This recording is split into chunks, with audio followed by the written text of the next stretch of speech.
성경 봉독하겠습니다.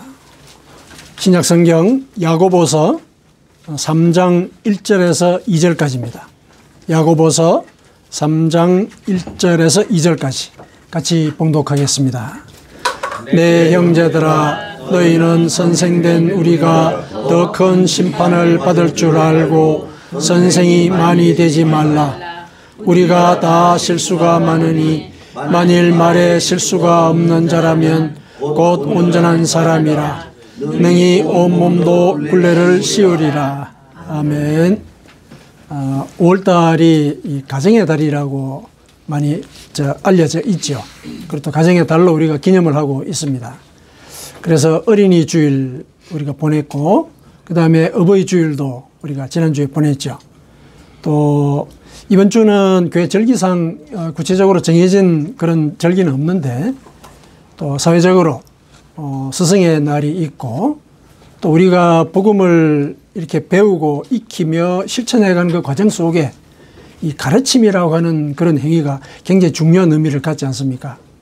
그래서 이 가르침과 관련해서 우리가 어떤 자세 혹은 어떤 마음가짐을 가져야 할 것인지 이걸 한번 살펴보십시다. 왜냐하면은 이 가르침이라고 하는 게 인간관계에서 굉장히 중요한 역할을 하지 않습니까? 잘 가르치느냐 못 가르치느냐에 따라 가지고 인간관계가 살거나 죽거나 그렇지 않습니까? 그러니까 가정의 달이라고 하는 것 자체가 사람 간의 관계에 대해서 다시 한 번 더 생각해 볼 기회를 우리에게 주는 시간이지 않습니까?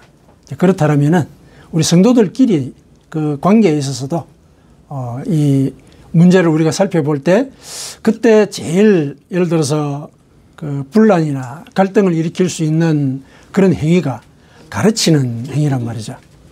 그래서 가르침에 대해서 성경은 우리에게 어떤 마음가짐을 가져야 할 것을 가르치고 있는지, 일러주고 있는지 그걸 같이 한번 살펴봤으면 좋겠습니다. 실은 이제 가르친다라고 얘기를 했을 때 예를 들어서 적절한 경우에 가르침이 이루어진 경우, 그러면은 거기에는 더 이상 우리가 뭐 토를 달거나 더 다른 얘기를 할 이유가 없는데, 대개 우리가 가르침에 대해서 유의해야 된다고 얘기했을 때는 그 부작용 때문에 그런 거지 않습니까? 부작용 때문에 그렇거든요. 근데 대개 말을 통해서 가르친다고 했을 때 생기는 그 부작용은 일반적으로 그 말하는 사람이 가지고 있는 편견이죠. 편견. 그러니까 자기가 생각하는 그것이 옳다라는 생각. 그 생각의 기준에서 상대방을 보기 때문에 생기는 경우가 많거든요. 또 그 다음에 두 번째로 이 가르침과 관련해서 생기는 부작용을 따져볼 때 가르침 자체가 가르치는 사람의 일종의 자부심의 원인이 될 수가 있거든요. 그 자부심을 가지고 이제 상대방을 예를 들어서 사실상 이렇게 지배를 하고 싶은 이제 그런 이 표현 일수가 있는 거죠. 가르친다는 것 자체가. 그래서 이런 경우라면은 가르침은 관계를 위태롭게 만들죠.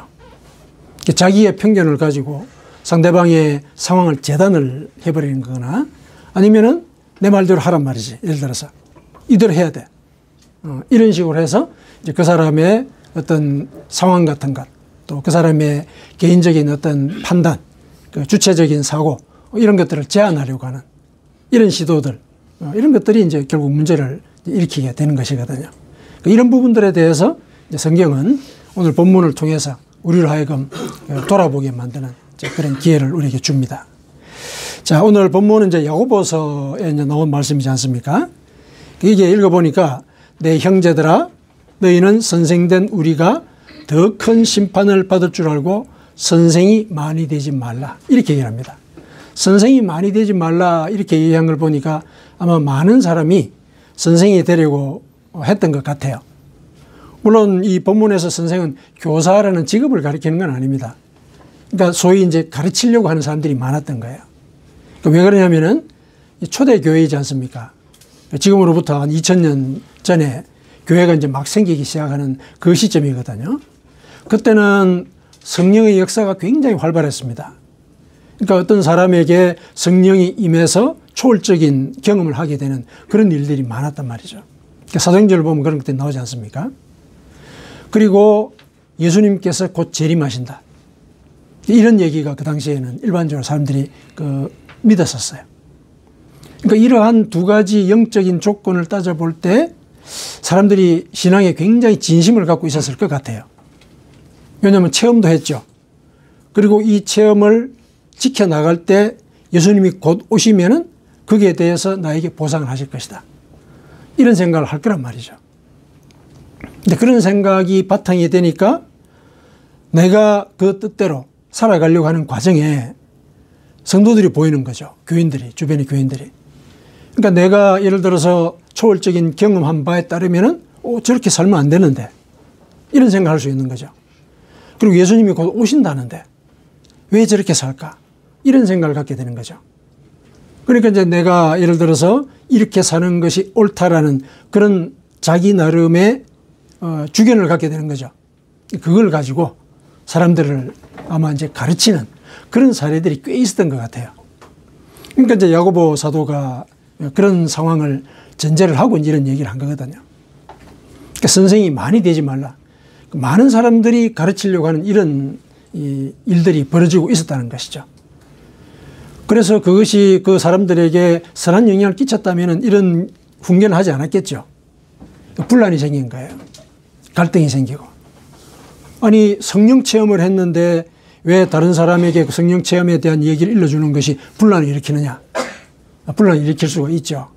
왜냐하면은 그 성령 체험을 한 그 사람의 그 신앙의 성숙도에 따라서 성령이 그에게 일러주고자 하시는 그 뜻을 오해하거나 또 자기 나름으로 이렇게 곡해를 할 수가 있거든요. 그러니까 하나님의 뜻을 온전히 이해하지 못한 상태에서 그 자기가 해석한 하나님의 뜻을 다른 사람에게 알려줄 수가 있는 거예요. 그러다 보니까 듣는 사람이 자기는 그렇게 생각하지 않는다라고 반응할 수가 있는 거죠. 그런데 초월적인 경험을 한 사람 입장에서는 답답한 거죠. 나는 그걸 경험했단 말이야. 따라와야 돼. 같이 경험을 하면 좋잖아. 뭐 이런 마음도 있었겠지만은 어쨌든 상대방에게 이제 강요를 하고자 하는 그런 사태까지 간 거죠. 그러니까 그게 이제 관계를 불편하게 만드는 거죠. 그래서 갈등이 생기고 또 심해지니까 이제 분열이 생기는 거예요. 교회에서. 그래서 이제 야고보 사도가 이런 훈계를 한 것이죠. 다 선생이 되려고 하지 마라. 다 가르치려고 하지 마라. 이렇게 얘기를 합니다. 근데 대개 이런 분란이 생기는 그 원인은 말이잖아요. 그렇죠? 말이거든요. 근데 말이 예를 들어서 상대방과의 관계를 분란을 일으킬 때 말은 실수가 많다는 거, 그게 전제가 된 거 아니에요. 그게 전제가 된 거거든요. 말을 정확하게 이렇게 전달하면 아무런 문제가 없죠. 그런데 야고보 사도가 2절에 이어서 얘기를 하죠. 우리가 다 실수가 많다. 그래서 우리가 일러주는 그 말, 전하는 그 자체도 실수를 할 수도 있을 뿐만 아니라 내가 성령 체험을 하고 또 예수님의 임박한 재림에 대해서 내가 영적인 결단을 해서 그 결단의 확인을 내 스스로 삶 속에서 얻었다 하더라도 그 자체에 대한 이해도가 낮아지게 되면은 실은 내가 믿고 있는 그 상황을 예를 들어서 어떤 조건에서도 그대로 유지하지 못하는 그런 일들도 생기는 것이거든요. 실수가 많다는 거예요. 내가 노력하더라도. 근데 이렇게 노력을 하지 않는 상태에서 얘기하면 얼마나 실수가 작겠습니까? 그거는 우리가 다 인정하는 것이죠. 말을 통해서 실수했던 경험들, 누구나 다 가슴 아린 그런 기억들로 갖고 있거든요. 실수가 많다는 거. 그 야고보 사도가 다시 얘기를 합니다. 그러니 이 사실을 기억을 한다면은 선생이 말이 되려고 해서는 안 된다. 이렇게 얘기를 하죠. 그래서 이어서 이렇게 얘기를 합니다. 만일 말에 실수가 없는 자라면 곧 온전한 사람이다. 완전한 사람이라고 얘기합니다. 온전하다는 건 완전하다는 뜻이죠. 말에 실수가 없다면 그 사람은 완전한 사람입니다. 그 사람은 능히 온몸도 제어를 할 수가 있습니다. 말이 완전하게 그 사람의 생각과 또 생각의 깊이 그걸 그대로 전달해서 다른 사람에게 온전히 교훈을 주게 된다면은 그러면은 그 사람은 말을 통해서 자기 몸도 통제할 수 있는 그런 사람입니다.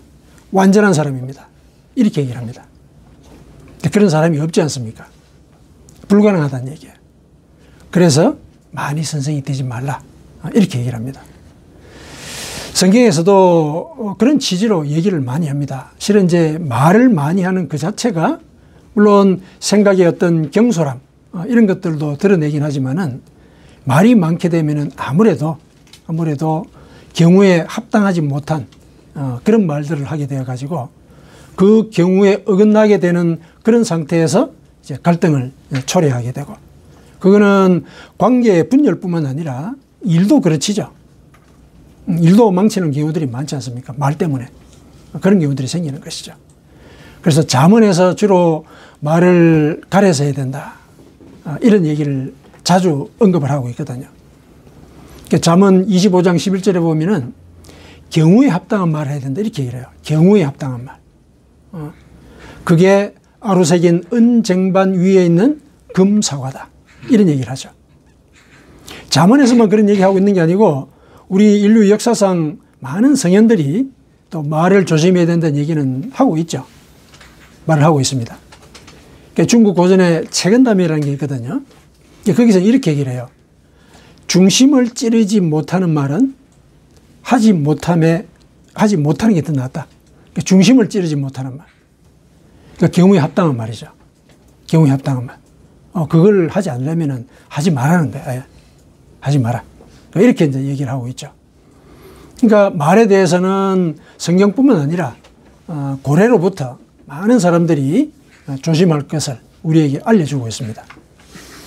오늘 본문을 중심으로 해서 우리가 이제 살펴볼 때 특히 우리가 왜 말에 대해서 신경을 써야 되면은 우리는 하나님을 믿는 자로서 우리의 말 속에는 하나님의 권위와 또 하나님의 자녀로서의 그런 의식들이 실려 있거든요. 그래서 더 조심해야 돼요. 왜냐하면 내 말 때문에 하나님께 누가 끼치는 일들이 생길 수가 있거든요. 그리고 성도들 사이에서도 우리가 하나님을 믿는다라고 했을 때 서두에 말씀을 드리듯이 하나님을 믿는 그 믿음의 성숙도가 서로 다르기 때문에 상처를 줄 수가 있어요. 믿음이 약한 자에게 상처를 줄 수 있다는 얘기예요. 그러니까 나는 이렇게 사는데 왜 당신은 그렇게 못 살아? 이런 것들이 왜 상처가 안 되겠습니까? 이런 부분들을 생각을 해볼 때 특히 하나님을 믿는 자로서 말에 대해서 우리는 깊게 가려서 생각하면서 가려서 써야 되는 그런 사실상의 의무가 있습니다. 자, 그 의무를 이제 우리가 다시 한번 살펴보자는 얘기죠. 자, 그러면은 그 의무를 이제 살펴보자고 얘기했을 때 우리가 1절에 나온 이 얘기를 우리가 기억을 할 필요가 있습니다. 너희는 선생된 우리가 더 큰 심판을 받을 줄 알아라. 이 얘기를 하고 있죠. 가르치는 자가 실은 배우는 자보다도 책임이 더 크다는 얘기죠. 책임이 더 크다는 얘기예요. 그러니까 가르치는 우리가 나중에 더 큰 심판을 받게 될 것이다. 그러니까 가르친다는 게 얼마나 위중한 것이고 또 굉장히 큰 무게를 갖고 있는 그런 일인지 함부로 남을 가르치려고 해서는 안 된다. 이렇게 이제 얘기를 하고 있는 것이죠. 그래서 더 큰 심판을 받게 된다고 얘기했을 때 우리가 말을 가려야 된다는 거. 그 굉장히 중요한 일이죠. 그러니까 말을 가리게 해야 되려면은 제일 먼저 우리의 마음가짐이 중요하겠죠. 왜냐하면은 말이라고 하는 것 자체가 우리 마음속에 만들어진 그 생각이 언어로 이렇게 드러난 것이니까. 그러니까 내가 어떤 마음을 가지고 사느냐. 그게 이제 중요하기 때문에 우리 마음가짐을 다잡을 때 우리가 말에 대해서도 조금 통제할 수 있는 그런 역량을 길러갈 수가 있겠다. 이렇게 이제 생각할 수가 있습니다. 어떤 마음을 가져야 될까? 누군가에 대해서 말을 하고자 할 때, 혹은 그 말이 그 사람의 행위나 또 태도에 대해서 교훈을 주려고 하는 그런 의도의 말이라고 할 때, 자, 어떤 마음을 가지고 우리가 말을 가려서 해야 될 것인가?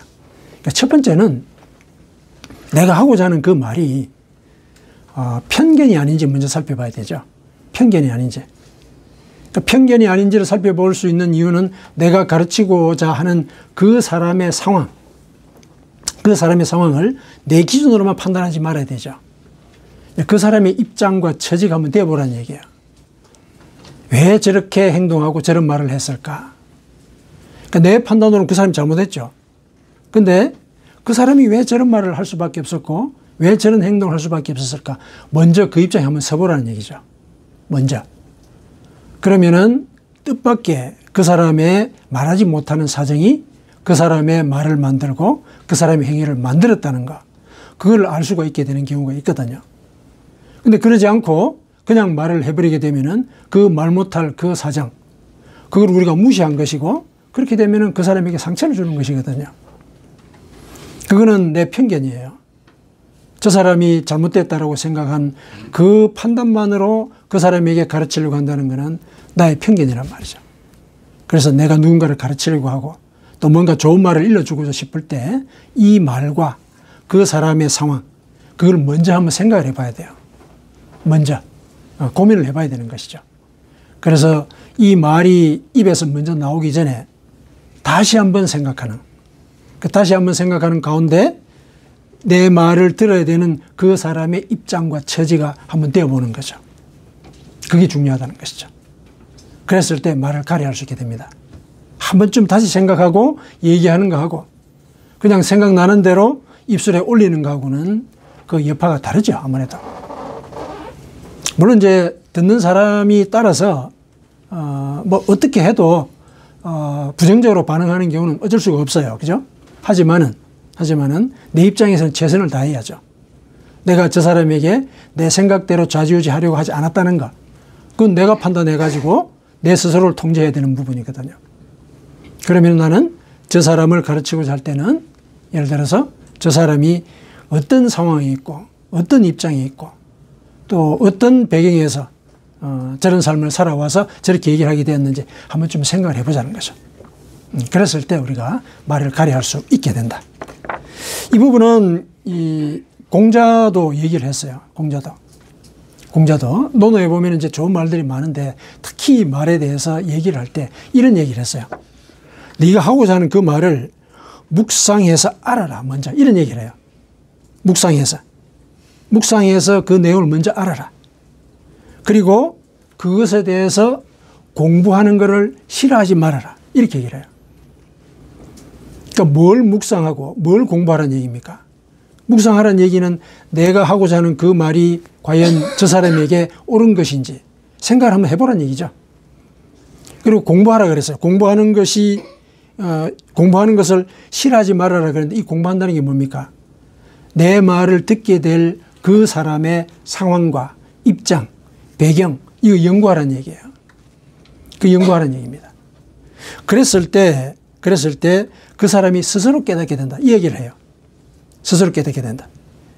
그거를 이제 회인불권 이렇게 얘기를 했는데 이때 회가 뭐냐면은 가르칠 회자인데 이 가르친다는 게 그냥 교사가 학생에게 가르치는 게 아니고 이때 가르칠 회자는 스스로 깨닫는다는 얘기예요. 스스로 깨닫는 것. 그런 상태가 된다는 얘기예요. 그래서 먼저 묵상해서 내가 하고자 하는 그 말의 뜻을 내가 분명히 알고 그 다음에 상대방의 입장과 처지를 연구하라는 얘기예요. 연구해라.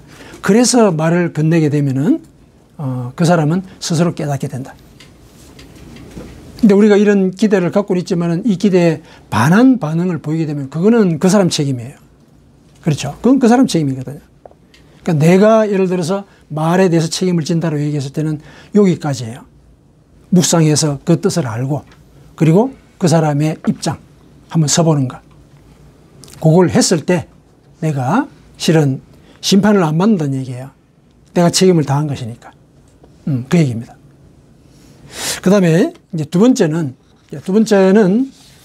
내가 과연 저 사람을 가르칠 만한 자격이 있는가 그거 생각해 봐야 돼요. 내가 저 사람을 가르칠 자격이 있는가. 근데 분명히 저 사람이 잘못한 거는 내가 인식상으로 알 수는 있겠어요. 있는데 과연 내가 옳다고 생각하는 바를 저 사람에게 가르칠 자격이 나한테 있는가 그거 따져봐야 돼요. 왜냐하면은 내가 가르치는 바대로 살지 못하는데 가르치려고 하면은 가르침을 받는 사람이 당장 지적하지 않겠습니까? 예수님도 그런 말씀을 하셨죠. 내 눈에 들보가 있으면서 왜 형제의 눈에 티를 빼려고 하느냐. 네가 가르치고자 하는 그 말에 대해서 네가 예를 들어서 스스럼이 없어야 되는데 그런 것에 대해서 스스로 고민하지 않고 상대방을 가르치려고 했기 때문에 너는 오히려 위선자다. 위선자는 오히려 그 눈에 들보를 갖고 있는 것과 같다. 이런 얘기를 하는 거죠. 그러니까 눈에 들보가 있으니까 티를 가진 사람보다는 시야가 좁을 거 아닙니까? 편견에 사로잡혀 있는 거죠. 자기를 돌보지 않는 그 사람은 편견에 사로잡혀 있는 사람이에요. 그래서 자기를 먼저 살펴보되 내가 가르치고자 하는 바, 그걸 내 삶 속에 적용을 먼저 해보라는 얘기죠. 과연 내가 이 말을 저 사람에게 가르칠 만한 자격이 있는지, 가르칠 만한 자격이 있는지, 그걸 점검을 하라는 얘기죠.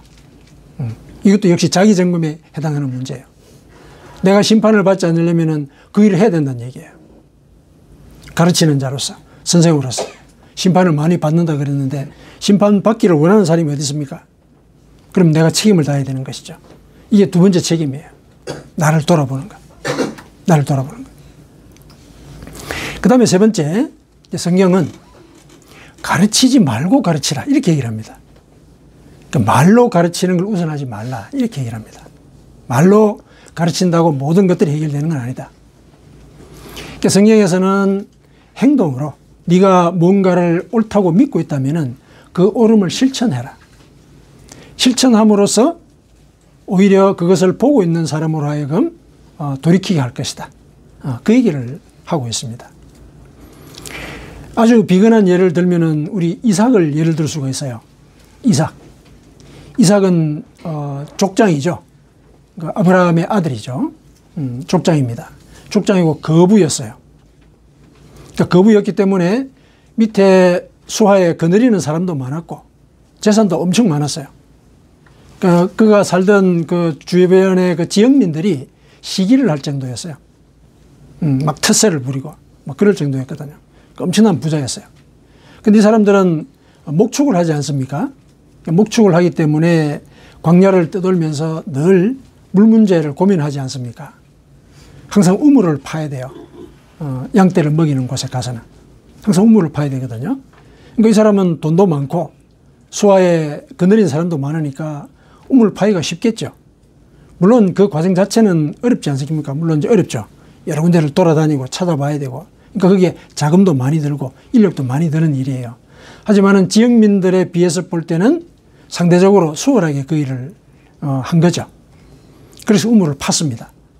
물이 나왔습니다. 그래가지고 양떼들을 먹이고 있는데 지역민들이 텃세를 부리죠. 야, 우리 땅에서 왜 우리 허락도 안 받고 우물을 팠냐 이거죠. 그래서 가라 이거죠. 이 우물 못 쓴다. 이렇게 막 텃세를 부렸어요. 그 상황에서 우리 입장에서 가만히 이렇게 따져보면은 나는 지금 돈도 있고, 그죠? 또 불일 수하에 일꾼도 많고, 그러면은 당장 그 텃세를 부리는 지역민들을 쫓아내겠죠. 그리고 보초를 세워가지고 그 우물을 지키지 않겠습니까? 그게 우리의 논리적인 반응이거든요. 근데 이삭은 그러지 않았습니다. 옮겼습니다. 그러니까 성경에서는 뭐라고 이런 방구했다는 얘기가 없어요. 옮겼습니다. 옮겨가지고 다시 우물을 팠습니다. 다시 우물을 팠어요. 그랬더니 또 지역민들이 몰려왔어요. 왜 우리 허락을 안 받고 또 우물을 팠냐. 그 시비를 거는 거죠. 그래서 거기서 막 싸움이 생기고 그랬어요. 그랬는데 그때도 이삭은 자리를 또 옮겼습니다. 그래가지고 세 번째 우물을 팠습니다. 이렇게 우물을 파서 이렇게 파보니까 물이 엄청 많이 나왔어요. 그래서 거기 이름을 르호봇이라 지었다 그랬죠. 르호봇. 르호봇은 넓다 이런 뜻이거든요. 그러니까 넓다는 얘기는 물이 많이 나온다 그런 뜻이죠. 그러니까 여기는 지역민들과 다툴 필요가 없는 거예요. 지역민들도 와서 같이 먹자 이래도 되는 거예요. 그래서 그 이후에 다툼이 없었다 이렇게 얘기를 하고 있습니다. 사실 이삭의 입장에서는 우리가 오늘날의 관점으로 볼 때는 비논리적인 행동을 한 거예요. 근데 그렇게 함으로써 사실은 이삭은 그 지역민들에게 생명의 물을 제공을 한 것이죠. 싸우지 않고 말없이 자리를 옮겨주면서 우물을 3개나 파준 거잖아요. 사실상. 우물을 3개나 파준 거거든요. 그래서 그 지역민들에게 생명의 물을 전해줬고 그것을 통해서 물론 성경에서는 기록하고 있지 않지만은 생명의 물을 얻은 사람들이 이삭을 비난하겠습니까? 비난하지 않을 거란 말이죠. 사람이라면은, 그죠? 변하지 않을 거란 말이죠. 그리고 저 사람은 하나님을 믿는다. 이런 얘기가 흘러 들어갈 거란 말이죠. 그러니까 이삭은 말을 통해서 그 사람들을 가르친 게 아닌 거죠. 행동을 통해서. 그러니까 어떤 행동입니까? 하나님은 평화를 원하시는 하나님이라는 거. 그거를 몸으로 보여준 것이죠. 평화를 위한 하나님이라는 거. 그래서 다투지 않았습니다. 자기가 손해보는 것 같았지만은 다투지 않았습니다. 자기 능력으로 그거를 방어할 수 있었지만 안 했다는 거죠. 이렇게 하나님께서 원하시는 뜻을 묵묵히 행동으로 보여주는 것. 그게 실제로 그 지역민들에게 아주 진중한 그런 가르침을 줬을 것이다. 이렇게 이제 우리가 짐작을 하는 것이죠. 성경에서는 실제로 말을 통해서 가르치기보다는 행동으로 보여주는 것. 그게 중요하다는 예로 또 이런 얘기를 하고 있죠. 내 원수를 이제 사랑하라는 이런 말씀이 있지 않습니까? 그 원수가 줄이거든 먹여라. 이런 얘기를 하죠. 우리가 논리적으로 생각할 때 전혀 있을 수 없는 일입니다. 율법에서도 원수에 대해서는 눈에는 눈, 이에는 이로 갚아라. 이런 얘기를 하지 않습니까? 물론 이제 그 말씀 자체는 보복을 하라. 뭐 그런 얘기는 아니죠. 그 말씀 자체는 예를 들어서 네가 당한 만큼 정확하게 거기에 대해서 응징을 해야지 그보다도 더 심하게 하지 마라. 이런 얘기거든요. 왜냐하면 그렇지 않습니까? 우리가 예를 들어서 뺨을 한 대 맞았어요. 화가 납니다. 그러면 그 사람한테 뺨만 한 대 때려야 되는데 뺨만 때리고 말지 않거든요. 그렇죠. 내가 예를 들어서 뺨만 때리고 만다 하더라도 내가 맞은 강도보다도 더 세게 때려요. 그게 사람 심정이잖아요. 그렇죠. 그러니까 그런 일들이 그 당시에 비일비재했던 것이죠. 일을 하다가 눈을 다쳤는데 막 그 사람을 죽이려고 덤비는 거예요. 그런 일들이 비일비재해가지고 법 질서가 서지 않았기 때문에 율법에서 그렇게 정해놓은 거예요. 무슨 문제가 생겨서 피해를 당하게 되면은 그 피해에 맞는 만큼만 응징을 하고 거기에 대해서 요구를 해라. 그런 뜻으로 눈에는 눈, 이에는 이. 그 얘기를 하신 것이거든요. 그러니까 그 말 자체는 보복을 하라 이런 뜻이 아니란 말이죠. 그러니까 그 밑에는 오히려 그러한 상황이 생겼을 때 자기에게 피해를 끼친 사람으로 하여금 자기 편을 만들 수 있는 그런 기회가 있다. 그걸 사실은 암시를 하는 것이거든요. 예를 들어서 똑같이 보복을 하지 않고 포기할 수도 있거든요. 실은 예수님은 포기하라고 얘기하지 않습니까? 포기해라. 오히려 오른밤을 맞으면 왼밤도 돌려대줘라. 이렇게 얘기를 하죠. 왜 그렇게 해야 되느냐? 그렇게 하는 것이 나에게 예를 들어서 피해를 끼친 사람 혹은 또 내가 피해를 준 사람 이런 사람들에게 스스로 깨닫게 하는 그런 계기가 되는 것이다. 특히 예를 들어서 내가 원수로 생각하는 사람 그 사람에게 내가 그 사람이 줄일 때 먹을 것을 주고 또 그 사람이 나한테 위해를 가했던 것에 대해서 보복을 하지 않게 되면은 그게 그 사람의 머리에 숯불을 붓는 것과 같다. 이렇게 얘기를 하죠. 머리에 숯불을 붓는 것 같다. 그러니까 뜨겁게 해서 예를 들면은 느끼게 한다는 얘기죠. 그러니까 사람이라면 그런 반응을 보인다는 얘기입니다. 이렇게 직접 말로 하지 않고 행동으로 보여주는 것. 이것이 진정한 가르침이다. 이렇게 얘기를 하고 있습니다. 이렇게 할 때 실은 우리가 심판을 받지 않는다는 얘기예요. 가르친다고 얘기했을 때는 이 세 가지를 우리가 기억을 해야 됩니다. 가르친다고 했을 때는. 실은 이런 심판이 무서워서 그러면 안 가르치는 게 낫겠네. 이건 또 아니죠. 그러면 가르치지 않은 것에 대해서 질책을 받게 되죠. 그럼 어떻게 해야 되느냐.